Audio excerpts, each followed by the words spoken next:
ராசிக்கார நண்பர்களே, இந்த கடகராசி அப்படிங்கிறது ஒரு அற்புதமான ராசி. மனிதர்கள் அப்படின்னு ஒரு கடவுளால் பிறப்பிக்கப்பட்ட ஒரு முக்கியமான சில ஜீவராசிகளில் இந்த கடகராசி மட்டும் ஒரு ஜீவராசியாக தெரியும். மனிதன் மற்றவர்களுக்காக உழைக்கணும் அப்படிங்கிறத கற்றுக் கொடுக்குறதே இந்த கடகராசி தான்.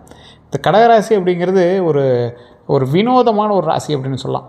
மற்றவர்களுக்காகவே பிறந்து, மற்றவர்களுக்காகவே அவர்களது நலனுக்காகவே வாழ்ந்து, தன்னுடைய தாய் தந்தையருக்கும் தன்னுடைய குடும்பத்திற்குமான நிம்மதியை மட்டுமே தேடி, அவங்களுக்கு என்ன தேவை, எங்களுக்கு எது வேணும், அதை மட்டும் செஞ்சால் போதும் அப்படிங்கிற மாதிரி வாழ்ந்துட்டு இருக்கிற ராசி இந்த கடகராசி. ஆனால் இந்த கடகராசிக்கு கிடைச்சது என்னமோ பலன் என்ன அப்படின்னா, படாத கஷ்டப்பட்டுருப்பீங்க. வாழ்க்கையில் நீங்கள் படாத கஷ்டம் ஒன்று கூட இருக்காது. நிறைய கஷ்டப்பட்டுருப்பீங்க. லைஃப்பில் எக்கட்டான சூழ்நிலைகள் நிறைய சந்திச்சிருப்பீங்க. அடுத்து இதை பண்ணுமா அதை பண்ணுமா அப்படின்னு நிறைய இடத்துல நீங்கள் போய் மாட்டிட்டு முழித்த தருணங்கள் அதிகம். உங்களுக்கு யாராவது துணை இருப்பாங்களா அப்படின்னு கேட்டால் குடும்பமே உங்களுக்கு துணையாக நின்று இருக்காது. ஆனால் குடும்பத்துக்காக நீங்கள் நிறைய பண்ணியிருப்பீங்க. இந்த ராசி ஒரு மிகப்பெரிய ஒரு விசுவாசம் மிக்க ராசி அப்படின்னு சொல்லுவாங்க. ஒரு விஷயம் செஞ்சிங்கன்னா உங்களுக்கு விசுவாசமாக நிறையா விஷயம் செஞ்சு கொடுப்பாங்க. ஆனால் இந்த ராசியை பொறுத்த வரைக்கும் மற்றவர்களிடம் எப்படி எதிர்பார்த்து நிற்கிறார்களோ அது மாதிரி மற்றவங்க கிட்ட நிற்கணும் அப்படின்னு நீங்கள் நினைக்கவே மாட்டீங்க. நீங்கள் போய் ஒருத்தர் கஷ்டமாக நிற்கிங்க அப்படின்னா அவன் உங்கள்கிட்ட நிற்கணும்னு நினைக்க மாட்டீங்க. ஒரு வினோதமான ராசி. திருமணத்தில் தாமதம் ஏற்பட்டிருக்கும், குழந்தைகளை தாமதம் ஏற்பட்டிருக்கும், கல்வியில் தாமதம் ஏற்பட்டிருக்கும், குடும்ப ரீதியான விஷயத்தில் தாமதம் ஏற்பட்டு சில நேரம் சாப்பாட்டுக்கே கஷ்டப்பட்டிருப்பீங்க, தொழிலில் கஷ்டப்பட்டிருப்பீங்க. ஒரு தொழில் இதுதான் நிரந்தரமான தொழில் அப்படின்னு உங்களுக்கு எந்த தொழில் நீங்கள் சந்திச்சிருக்க மாட்டீங்க. ஏன்னா இது உங்களுடைய ஜாதக ரீதியாக இல்லை, இது ராசி ரீதியாகவே உங்களுக்கு அந்த மாதிரி அடிப்படை. அதாவது நீர் தத்துவ ராசி அப்படின்னு சொல்லுவாங்க, வாட்டர் எலிமெண்ட் கொண்ட ராசி அப்படின்னு சொல்லுவாங்க. அப்படின்னா என்ன, அதிபதி சந்திரன். நீர் எந்த பக்கம் போனாலும் அதுக்கு தகுந்த மாதிரி செட் ஆகிக்கும், ஆனால் நிலையான ஒரு இடத்துல இருக்காது. அந்த மாதிரி தான் இந்த ராசி. ஸோ இந்த கடகம் அப்படிங்கிறது நீங்கள் கிணத்து தண்ணி இல்லை, ஒன்றே எவாப்ரேட் ஆகிருங்க, கொஞ்சம் சூடுபடுத்தினா அவங்க மேலே போயிடுவீங்க. ஸோ அந்த மாதிரி தான் கடல் தண்ணி மாதிரி நகர்ந்துகிட்டே இருப்பீங்க, அலை அடிச்சிட்டே இருக்கும். அந்த மாதிரி தான். ஸோ நீர் தத்துவ ராசினா அப்படி தான், நிறைய பேர் தெரியாத ஒரு விஷயம் தான். ஸோ இந்த ராசியை பொறுத்த வரைக்கும் சந்திரன் அப்படிங்கிறதுனால பாரம்பரிய ஜோதிடத்தில் சந்திரன் கொடுத்த சில அம்சங்கள் இருக்குது. மனம், உணர்வுகள், தாய்மை, குடும்பம், அன்பு, நினைவுகள், பாதுகாப்பு உணர்வு, மன அமைதி, இது எல்லாமே உங்களுக்கு சேர்ந்து வரும். கடகராசிக்காரனுடைய முக்கியமான இயல்பு அப்படின்னா அன்பும் பாசமும் நிறைந்த மனம் கொண்டவர்களாக இருப்பாங்க. குடும்பத்தை எல்லாவற்றிற்கும் மேலாக நினைப்பவர்களாக இருப்பாங்க. பிறருடைய உணர்வுகளை எளிதில் புரிந்து கொள்ளக்கூடிய நபர்களாக இருப்பாங்க. யாருக்கும் துன்பம் வரக்கூடாது அப்படின்னு நினைப்பாங்க. வெளியில் அமைதியாக இருந்தாலும் உள்ளுக்குள்ளே பல உணர்வுகளை வைத்திருப்பவர்களாக இருப்பாங்க. உறவுகளை மிகவும் மதிப்பாங்க. தங்களுக்கு பிடித்தவர்களுக்காக எதையும் செய்ய தயங்க மாட்டாங்க. பாதுகாப்பான வாழ்க்கையை உருவாக்க விரும்புவாங்க. ஆன்மீக நம்பிக்கை அதிகமாக இருக்கும். மனதில் இருப்பதை எல்லாரிடமும் பகிர்ந்து கொள்ள மாட்டாங்க. தற்போது கடகராசிக்காரர்களுக்கு மனதில் என்ன தெரியுமா தோணும்? இந்த காலகட்டத்தில் பல கடகராசிக்காரர்களோட மனதில் இருக்கிற இந்த விஷயந்தான், என் குடும்பம் நிம்மதியாக இருக்கணுங்க, நிம்மதியாக இருந்தே ஆகணும், நிம்மதியாக இருக்க வேண்டும் அப்படின்னு தான் உங்களோட மைண்ட் ஓடும். என் அன்பை ஏன் சிலர் புரிந்து கொள்ள மாட்டேங்கிறாங்க? ஏன் வாழ்க்கையில் நிலைத்தன்மை எப்போது வரும்? என்னோடய வாழ்க்கையில் எப்போ நிலைத்தன்மை வரும்? எப்போ நான் செட்டிலாகி நிற்பேன் அப்படிங்கிற மாதிரி, நான் செய்த உதவிக்கு மதிப்பு கிடைக்குமா அப்படிங்கிற எண்ணங்கள் தான் உங்களோட மைண்டில் அதிகமாக ஓடிட்டுருக்கும். மேலும் குடும்ப பொறுப்புகள், குழந்தைகளினுடைய எதிர்காலம், வீடு வாங்கக்கூடிய ஆசை, சேமிப்பு, உறவுகளில் ஏற்படுத்தின மனக்காயங்கள், பழைய நினைவுகள் பற்றிய சிந்தனைகள் அதிகமாகவே இருக்குங்க. கடகராசியில் பிறந்தவங்க பிறப்பு ரகசியம் அப்படின்னு ஒன்று இருக்குது. இந்த ராசிக்கே உண்டான ஒரு பிறப்புக்கான ரகசியம் இருக்குல்ல, இது கடகம் அப்படிங்கிறது அன்பு, பாதுகாப்பு மற்றும் குடும்பத்தை உருவாக்கக்கூடிய ராசிங்க. இவங்க குடும்பத்தை ஒன்றாக வைத்திருக்க முயற்சி செய்வாங்க, பிரியவே விட மாட்டாங்க, குடும்பம் சேர்ந்துருக்கணும் அப்படின்னு தான் நினைப்பாங்க. பிறரின் கஷ்டத்தை தங்களுடைய கஷ்டமாக எடுத்துக்கொள்வாங்க. யாராவது அழுதா முதல்ல ஆறுதல் சொல்லக்கூடிய மனம் கொண்டவங்களாக இருப்பாங்க. நல்ல மனதால் பலரின் வாழ்க்கையில் ஒளி ஏற்றுவாங்க. உறவுகளுக்காக தியாகம் செய்ய தயங்க மாட்டாங்க. ஆனால் வாழ்க்கை இவங்களுக்கு சொல்லக்கூடிய பாடம் அப்படின்னா, எல்லாரையும் கவனிப்பது போல் உங்களுடைய மனநலத்தையும் கொஞ்சம் கவனிங்க. எல்லாரையும் கவனிக்கிறீங்க, உங்களோட மனதையும் கொஞ்சம் கவனிச்சுக்கோங்க. அதுதான் உங்கள் மெயினாக நீங்கள் கற்றுக்கணும். கடகராசியினுடைய பலமான குணங்கள் அப்படின்னா அன்பு, குடும்ப பாசம், உள்ளுணர்வு, விசுவாசம், பொறுமை. இது அன்பை பொறுத்த வரைக்கும் மனப்பூர்வமான அன்பை வெளிப்படுத்துவாங்க. குடும்ப பாசத்தை பொறுத்த வரைக்கும் குடும்பத்திற்காக எந்த தியாகத்தையும் செய்ய தயங்க மாட்டாங்க. உள்ளுணர்வை பொறுத்த வரைக்கும் மற்றவர்களினுடைய மனநிலையை எளிதில் உணருவாங்க. விசுவாசத்தை பொறுத்த வரைக்கும் நம்பிக்கை வைத்தவங்களை எளிதில் கைவிட மாட்டாங்க. பொறுமையை பொறுத்த வரைக்கும் குடும்ப பிரச்சனைகளை அமைதியாக சமாளிக்க முயற்சி செய்வாங்க. உதவும் மனப்பான்மை அதிகங்க, தேவையுள்ளவங்களுக்கு உதவ விரும்புவாங்க. கடகராசிகளுடைய சவால்களும் சிலது இருக்குது. அதிகமாக உணர்ச்சி வசப்படுவது, ரொம்ப அதிகமாக உணர்ச்சி வசப்படுவாங்க.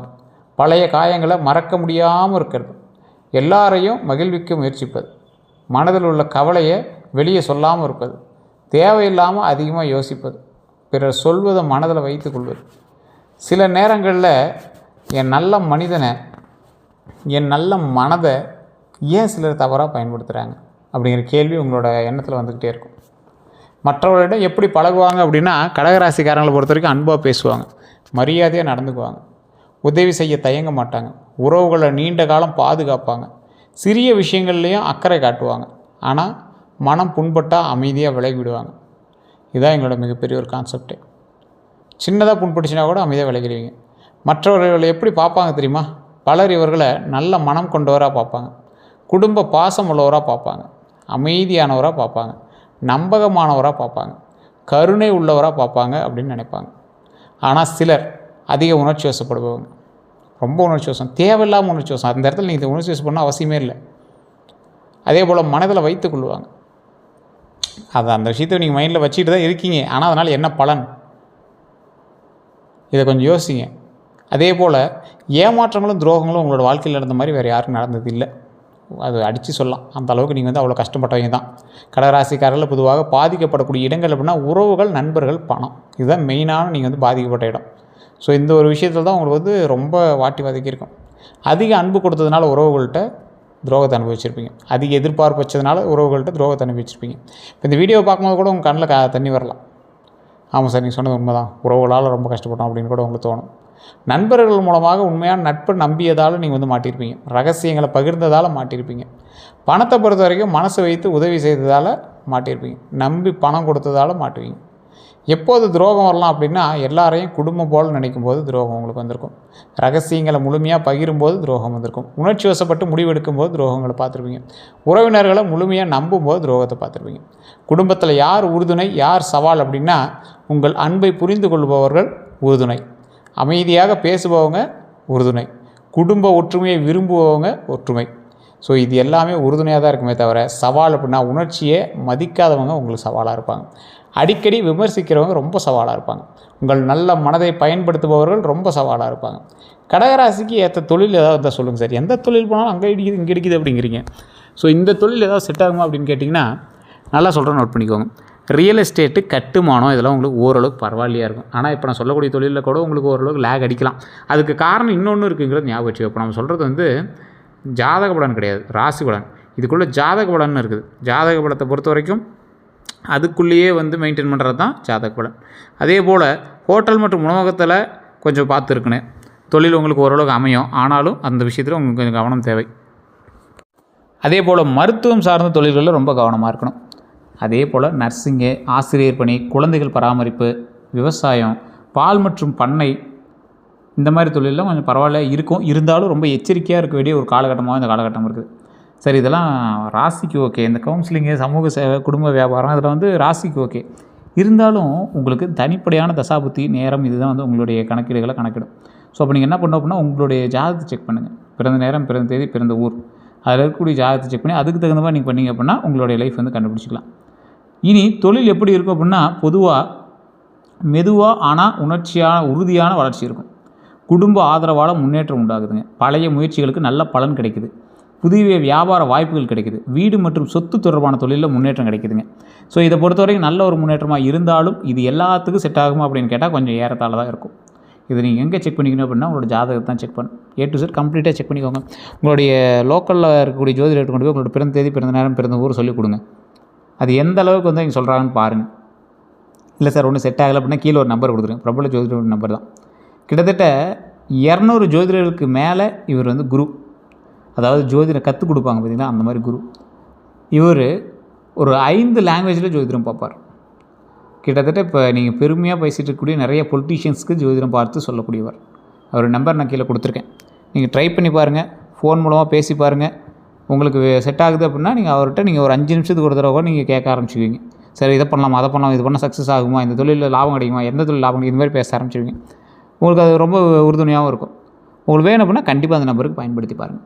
இது நீங்கள் உங்களுடைய ஐடியா பேசிஸில் நீங்கள் பண்ணலாம். இது நீங்கள் ப்ரமோஷன் எடுத்தாலும் அது உங்களுடைய ஒரு விஷயம் தான். இந்த செய்வனை பழிக்குமா அப்படின்னு கேட்டால், கந்திஷ்டி இருக்குமா அப்படின்னு கேட்டால், பாரம்பரிய விஷயத்தின்படி உங்களுடைய குடும்ப மகிழ்ச்சியை பார்த்து சிலர் பொறாமப்படலாம்.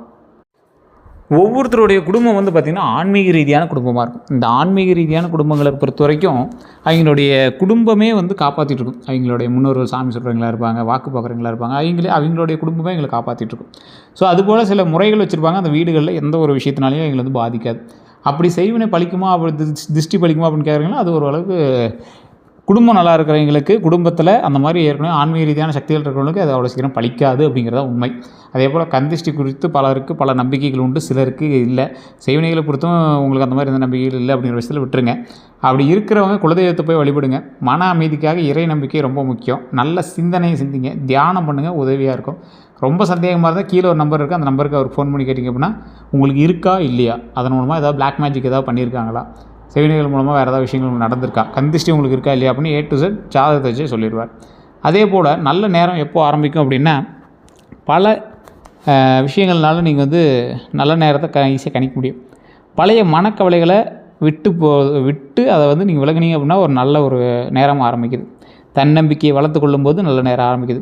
புதிய வாய்ப்புகளை ஏற்றுக்கொள்ளும் போது நல்ல நேரம் ஆரம்பிக்குது. குடும்ப ஒற்றுமையை வலுப்படுத்தும் போது நல்ல நேரம் ஆரம்பிக்குது. இந்த நல்ல நேரம் ஆரம்பிக்கும் போது நீங்கள் அதுக்கு தகுந்த மாதிரி நீங்கள் உங்களுடைய மூவ்மெண்ட்டை மூவ் பண்ண ஆரம்பிங்க. அது பாட்டு நல்ல நேரம் உங்களுக்கு அப்படியே பிடிச்சி தூக்கிவிடலாம், இது பண்ணாது, நீங்கள் தான் இறங்கி வேலை செய்யணும். அதே போல் அதிர்ஷ்ட நிறங்கள் பாரம்பரியமாக வெள்ளை, வெள்ளி நிறம், இளநீலம், முத்து நிறம் சந்திரனோட தொடர்புடைய நிறங்களாக கருதப்படுதுங்க. இதில் அதிர்ஷ்ட எண்கள் அப்படின்னா 2, 7 அதிர்ஷ்ட எண்ணாக சொல்லப்படுது. இருந்தாலும் இந்த அதிர்ஷ்ட எண் பொறுத்த வரைக்கும் உங்களுடைய ஜாதகத்தை செக் பண்ணி தான் சொல்ல முடியும். அதே போல் சாதகமான நாள்னால் திங்கட்கிழமை. ஸோ உங்களுக்கு பரவாயில்லையான ஒரு நாள் தான். திருமணம் மற்றும் குடும்ப வாழ்க்கையை பற்றி நீங்கள் தெரிஞ்சுக்கணும் அப்படின்னா ஒரு முக்கியமான ஒரு விஷயம். குடும்ப வாழ்க்கையை பொறுத்த வரைக்கும் மிகவும் மதிப்பவர்களாக இருப்பீங்க. குடும்ப வாழ்க்கையில் ரொம்ப உங்களை பெருசாக தான் நினைப்பாங்க. துணைக்கு பாதுகாப்பு உணர்வு கொடுப்பவர்களாக இருப்பீங்க. அன்பு நிறைந்த உறவாக விரும்பக்கூடிய ஒரு நபராக இருப்பீங்க. மனம் திறந்து பேசினா குடும்ப வாழ்க்கை மகிழ்ச்சியாக இருக்கும் அப்படிங்கிறதுக்கு நீங்கள் ஒரு எடுத்துக்காட்டுன்னே சொல்லலாம். சில நேரத்தில் நீங்கள் ஓப்பனப்பாக இருக்க மாட்டீங்க. உங்கள்கிட்ட ஒரு சின்ன ஒரு பழக்கம் இருக்குது. ஒரு இடத்துல பேசினா ஓட்டவாய் மாதிரி நீங்கள் பேசிடுவீங்க, மறுபடியும் திருப்பி பேசிடுவீங்க, மறுபடியும் போய் கெஞ்சுவீங்க. இந்த பழக்கம் மட்டும் கொஞ்சம் சரி பண்ணிங்கன்னா உங்களுக்கு சரியாக போயிடும். ஏன்னா இது ராசிக்கான பழக்கம். அந்த ராசியில் இருக்கிறவங்க என்ன பண்ணுவாங்கன்னா கொஞ்சம் உளறுவாய் தான். அதே போல் ஒரு சின்ன மைனஸ் ஒன்று இருக்குது. அங்கே பேசுகிறது, இங்கே பேசுகிறது, இங்கே பேசுகிறது, அங்கே பேசுகிறது. உங்களோட கவலைகளை தான் நீங்கள் சொல்கிறீங்க. அந்த விஷயங்கள் எவ்வளோ அந்தளவுக்கு பாதிக்குங்கிறது நீங்கள் தெரியாமல் பேசிட்டீங்க. அதை கொஞ்சம் சரி பண்ணிக்கோங்க. அதே போல் இந்த திருமண விஷயங்களை பொறுத்த வரைக்கும், குடும்ப வாழ்க்கையை பொறுத்த வரைக்கும் அர்த்தநாரீஸ்வர வழிபாடு ரொம்ப நல்லது. அது பண்ணிங்கன்னா மிகப்பெரிய நன்மை உண்டு அப்படிங்கிறது ஞாபகம் வச்சுக்கோங்க. குழந்தை பாக்கியத்தை பொறுத்தவரைக்கும் குழந்தைகள் மீது அதிக பாசம் காட்டுவாங்க. அவர்களுடைய கல்வி மற்றும் எதிர்காலத்தில் அதிக அக்கறை கொள்வாங்க. நல்ல பழக்கங்களை கற்றுக் கொடுக்க விரும்புவாங்க. வண்டி வாகன யோகத்தை பொறுத்தவரை குடும்ப வசதிக்காக வாகனம் வாங்கக்கூடிய எண்ணம் இருக்கும். இந்த காலகட்டத்தில் புதிய வாகன யோகம் அமையுது. வாகன பராமரிப்பில் கவனம் தேவை. சொத்து யோகத்தை பொறுத்த வரைக்கும் வீடு வாங்கக்கூடிய யோகமும் உண்டாகுது. நிலம் வாங்கக்கூடிய வாய்ப்புகளும் உண்டாகுது. குடும்ப சொத்தால் நன்மை கிடைக்கக்கூடிய ஒரு காலகட்டம். குடும்ப சொத்தில் ஏதாவது சிக்கலில் இருந்துச்சு, பங்காளிகளுக்குள்ளே, பெரியப்பா சித்தப்பாவுக்குள்ளே, அண்ணன் தம்பிகளுக்குள்ளே இந்த மாதிரிலாம் ஏதாவது சிக்கல் இருந்துச்சுன்னா அதெல்லாம் சரியாகும். ஆவணங்களை முழுமையாக சரிபார்க்கணும். அதை மட்டும் தயவு செய்து கொஞ்சம் செக் பண்ணிக்கோங்க.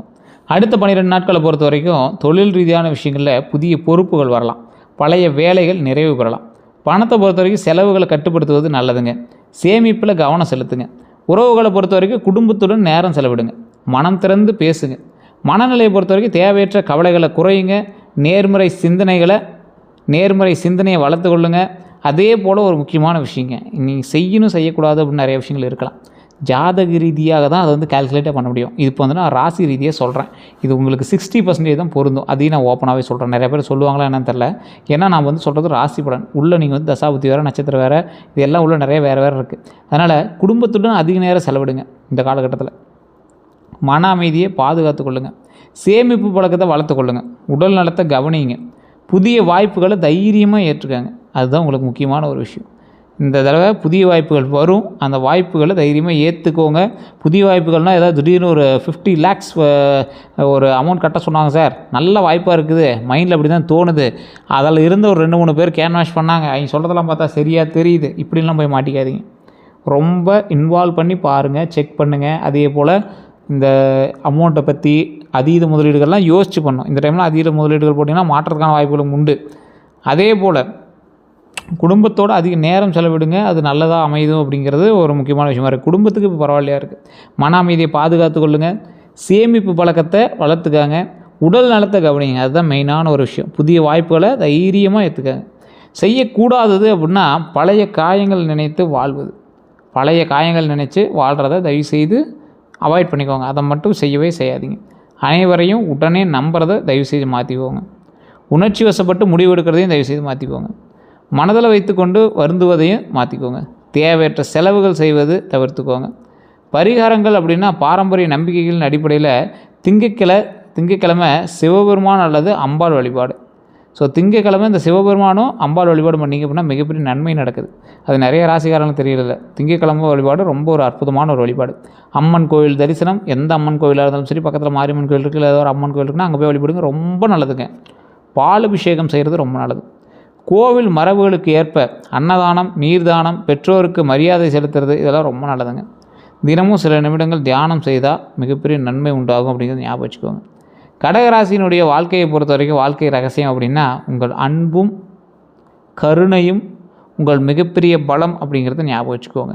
ஆனால் பிறரை போலவே உங்களுடைய மனதையும் பாதுகாக்க கற்றுக்கொண்டால் வாழ்க்கையில் இன்னும் மகிழ்ச்சியாகும் அப்படிங்கிற ஞாபகம் வச்சுக்கோங்க. மற்றவங்கள மாதிரியும் நீங்களும் யோசிக்கணும் அப்படின்னு ஞாபகம் வச்சுக்கோங்க. உங்கள் இடத்துல மற்றவங்களையும் வச்சு யோசிச்சு பார்க்கணும்னு ஞாபகம் வச்சுக்கோங்க. அன்பால் மனிதர்களுடைய மனதை வெல்லக்கூடியவங்க நீங்கள். குடும்பத்தை உயர்த்தும் சக்தி கொண்டவர் நீங்கள். அமைதியாக பெரிய சாதனைகளை செய்யக்கூடியவர் நீங்கள். உணர்ச்சியையும் அறிவையும் சமநிலைப்படுத்தி தன்னம்பிக்கையுடன் முன்னேறினால் குடும்ப மகிழ்ச்சி, மன நிறைவு மற்றும் நிலையான வளர்ச்சி உங்கள் வாழ்க்கையில் அதிகரிக்கலாம் அப்படிங்கிறத மைண்டில் ஞாபகம் வச்சுக்கோங்க. ராசியை பொறுத்த வரைக்கும் பரவாயில்லையாக இருக்குது. நீங்கள் எந்த அளவுக்கு பயன்படுத்துகிறீங்களோ அந்த அளவுக்கு வெற்றி உண்டாகுது அப்படிங்கிறத மைண்டில் ஞாபகம் வச்சு செயல்படுங்க. வேறு ஏதாவது தகவல் வேணும் அப்படின்னா மறக்காம கமெண்ட்ஸில் பதிவிடுங்க. இதோட நம்ம சேனல் சப்ஸ்கிரைப் பண்ணுங்க, மற்ற பெல் பட்டன் மறக்காம ப்ரெஸ் பண்ணிக்கோங்க. அதே போல் ஒரு முக்கியமான விஷயம் தான், இந்த ராசிக்காரங்க வேறு ஏதாவது சந்தேகங்கள் இருந்தால் கீழே நம்பர் கான்டாக்ட் பண்ணி பேச தெரிஞ்சுக்கோங்க. எல்லோருக்கும் நன்றி நண்பர்களே.